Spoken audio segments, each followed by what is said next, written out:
Hello प्यारे दोस्तों, आज का पहला प्रश्न है वास्को डी गामा कालीकट किस वर्ष में आया था। तो किस वर्ष में आया? 1498 में। निम्न में से कौन नीला जल योजना ब्लू वाटर नीति से संबंधित है? कौन है आपका? De Almeida. मध्यकाल में सर्वप्रथम भारत से व्यापार संबंध स्थापित करने वाले थे कौन थे? पुर्तगाली थे। वास्को डी गामा भारत कब आया? तो 1498, 20 मई 1498 में आया था। पुर्तगाल उपनिवेश का प्रथम वायसराय भारत में कौन हुआ? तो कौन हुआ? अल्मीडा। निम्न में से किसने वास्को डी गामा का कालीकट में स्वागत किया? किसने किया? आपके जमोरिन ने। वास्को डी गामा कौन था? तो किस देश का था? पुर्तगाल से। क्रिस्टोफर कोलंबस किस देश का था? वह आपका था स्पेन का। स्पेन आपका अमेरिका में आता है। कैप्टन कुर्क कौन थे? आपके ग्रेट ब्रिटेन से था। तस्मान हॉलैंड का है, तस्मानिया जो कि यूरोप में पड़ता है। सॉरी, तस्मान हॉलैंड वो जो कि तस्मानिया जो कि आपका न्यूजीलैंड की खोज हुई थी। ठीक है। भारत में पुर्तगाल शक्ति का वास्तविक संस्थापक कौन था? तो कौन था? अल्बुकर्क।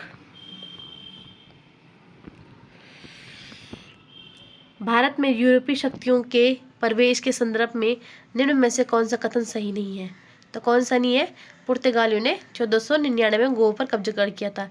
गोवा पर कब्जा कब किया था? 1510 में। ठीक है।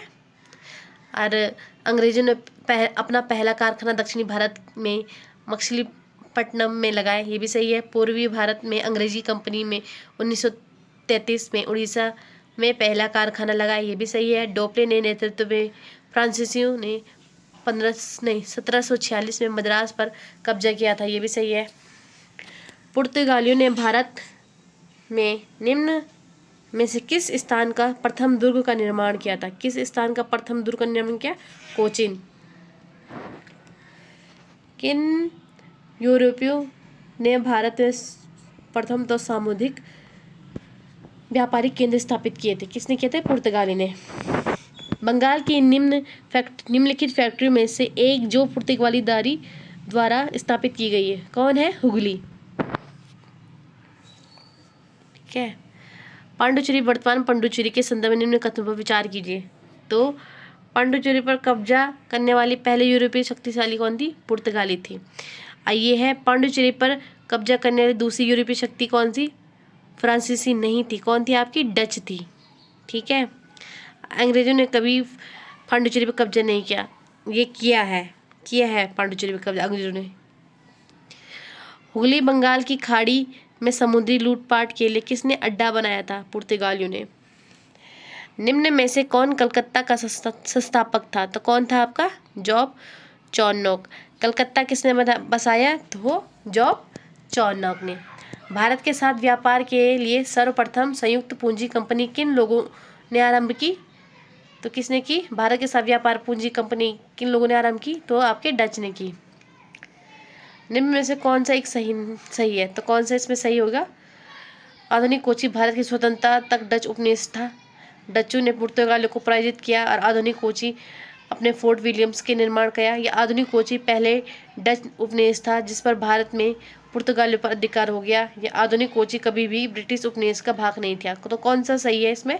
डचों ने पुर्तगालियों को पराजित किया और आधुनिक कोची में उन्होंने फोर्ट विलियम का निर्माण किया। भारत में ईस्ट इंडिया कंपनी की सफलता का राज था, क्या था? उपयुक्त सभी होंगे क्योंकि भारत में राष्ट्रीय भावना की कमी थी। कंपनी की सेना को पश्चिमी प्रशिक्षण मिला तो उनके पास आधुनिक हथियार थे। भारतीय सैनिकों में राष्ट्रीय भावना का अभाव था जिसके फलस्वरूप कोई भी अच्छा वेतन दे अपनी सेवा में लगा सकता था। उपयुक्त तीनों सही है। ठीक है। निम्न ब्रिटिश कंपनियों में से किसे भारत में व्यापार करने का पहला अधिकार पत्र प्राप्त हुआ? तो किसे हुआ? लेवेंट कंपनी को। लंदन ब्रिटिश इंडिया कंपनी के गठन के समय भारत का निम्न में से कौन सा बादशाह था? कौन सा था? आपका अकबर। ठीक है। किस मुगल सम्राट के काल में इंग्लिश ईस्ट इंडिया कंपनी ने भारत में सर्वप्रथम कारखाना स्थापित किया? किसके काल में क्या है? तो ये क्या है, जहांगीर के काल में। ठीक है। भारत में 1613 ईस्वी में अंग्रेजों ने अपनी पहली फैक्ट्री कहाँ स्थापित की? तो कहाँ की? सूरत में। ईस्ट इंडिया कंपनी की प्रथम फैक्ट्री स्थापित की गई थी कहाँ की? सूरत में। निम्न में से किस अंग्रेज अधिकारी ने पुर्तगालियों को सवाली के स्थान पर हराया था? तो किसने हराया था? थॉमस बेस्ट ने। निम्न यूरोपीय व्यापारी कंपनियों में किसने सूरत सर्वप्रथम अपना कारखाना स्थापित किया था? किसने किया था? अंग्रेजों ने। वर्ष 1613 में अंग्रेजी ईस्ट इंडिया कंपनी को कहाँ एक कारखाना व्यापार स्थापित करने की अनुमति मिली? तो कहाँ मिली थी? सूरत में।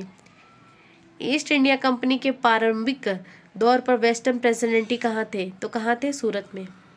ब्रिटिश ईस्ट इंडिया कंपनी ने मुंबई किससे लिया था? तो किससे लिया था? पुर्तगालियों से। ईस्ट इंडिया कंपनी ने किस अंग्रेज गवर्नर को औरंगजेब द्वारा भारत में निष्कासित किया था? तो किसने किया था? सर जॉन चाइल्ड ने। निम्न प्रथम कर्नाटक युद्ध का कौन सा तत्कालिक कारण था? तो कौन सा था? अंग्रेजों द्वारा फ्रांसीसी जहाजों का अधिग्रहण। कर्नाटक का युद्ध किन किन के मध्य लड़ा था? तो किन किन के मध्य लड़ा था? अंग्रेजों व फ्रांसीसी के मध्य। अब सूची 1 से सूची 2 में मिलान करना है, तो यहाँ इसका सीधा उत्तर है प्रथम कर्नाटक युद्ध एक्सला चैपल की संधि का अंत हुआ। तृतीय कर्नाटक युद्ध पेरिस की संधि का अंत हुआ। द्वितीय कर्नाटक युद्ध अनिर्णायक युद्ध था। प्रथम वैश्व युद्ध ब्रिटिश की हार। ठीक है। निम्न में से कौन सा प्रथम यूरोपीय व्यक्ति था जिसने भू क्षेत्र अर्जित करने के उद्देश्य से भारतीय राज्यों के झगड़ों में भाग लेने की नीति आरंभ की? तो कौन था आपका? डोपले। कौन था? डोपले। ठीक है। भारत में फ्रांसीसियों ने अपना सबसे पहला कारखाना निम्न स्थानों में से कहाँ लगाया? तो कहाँ लगाया? सूरत में। फ्रांसीसियों में ईस्ट इंडिया कंपनी स्थापित हुई थी, तो कहाँ से हुई थी? लुई 14 के शासनकाल में। निम्न में से किसे भारत में फ्रांसीसी कंपनी का संस्थापक माना जाता है? तो किसे माना जाता है? आपके कॉलबर्ट को। बंगाल में निम्न में से कौन सा कारखाना डचों ने स्थापित किया था? तो कौन सा किया था? इसका चिंसूरा भी हो सकता है और हुगली भी हो सकता है, ये इसकी व्याख्या है, आप देख लेना। फ्रांसीसी दक्कन में शक्ति आंदोलन स्थापित करने में असफल रहे क्योंकि अंग्रेजों की फौज शक्तिशाली थी। निम्न यूरोपीय शक्तियों के भारतीय व्यापार में समय समय पर प्रवेश किया किसने किया? तो ये याद रखना क्रम, ये पेपर में बहुत बार पूछा जाता है। भारत में यूरोपीय शक्तियों के आगमन का क्रम, तो पहले पुर्तगीज आए, फिर डच आए, फिर अंग्रेज आए, फिर ड्रेन आए, फ्रांसीसी, लास्ट में आएगा तो फ्रांसीसी आ जाएगा। ठीक है। हाँ, सूची 1 से सूची 2 मिलान करना है, तो पौंडीचेरी फ्रेंच हो गया, गोवा आपका पुर्तगीज हो गया, ट्रान के नबार आपका डेनिश हो गया और सद्रास आपका डच हो गया। ये उसको उत्तर रहा। उस क्षेत्र की पहचान करें जहाँ से यूरोपीय का सर्वोत्तम शोरा और अफीम प्राप्त हो, तो कहाँ से होता है? बिहार से। अंग्रेजी शासनकाल में भारत का कौन सा क्षेत्र अफीम उत्पादन हेतु प्रसिद्ध था? कौन है? बिहार। निम्नलिखित यूरोपीय में से कौन सा एक स्वतंत्रता पूर्व भारत में व्यापारी के रूप में सबसे अंत था? तो कौन था? फ्रांसीसी। अभी आपको क्रम बताया था। कौन? पहले पुर्तगीज आए, फिर डच आए, फिर अंग्रेज आए, फिर ड्रेन आए, फिर आपके क्या आए? फ्रांसीसी। निम्नलिखित किन स्थानों में डचों ने अपने व्यापारिक अड्डे स्थापित किए थे? तो ये सभी में किए हैं। ठीक है। ये नागपट्टनम, चिंसूरा, मछलीपट्टनम, सूरत, भरूच, आगरा और कोचीन, अहमदाबाद, पटना सब में किए हैं। ठीक है। आज के लिए इतना ही, आगे मैं आपको कल बताऊंगी, नहीं तो वीडियो लंबा हो जाएगा। धन्यवाद।